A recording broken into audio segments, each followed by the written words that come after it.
ఎవర్రా మీరు? ఎందుకు అరుస్తున్నారు? మీ తమ్ముడు బాధితులం.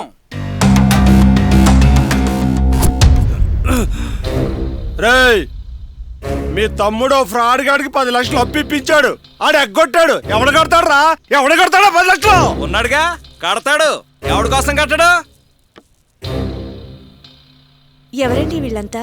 స్వాతి, లోపలికి వెళ్ళి 10 lakhs అమౌంట్ తీసుకురా. ఏంటి 10 లక్షలా? ఓహో, మీ తమ్ముడు జల్సాలు చేయడానికి అప్పు చేశాడా? అవి మిమ్మల్ని కట్టమంటున్నారు. ఎన్ని తిట్లు పడతారు, ఎన్నిసార్లు కడతారు? ఓసారి కట్టకపోతే తెలిసొస్తుంది. డబ్బులు లేవు, ఏమీ లేవు. ఏం చేస్తారో చేసుకోండి. కేసు పెడతారా? కోర్టులో చూసుకుందాం.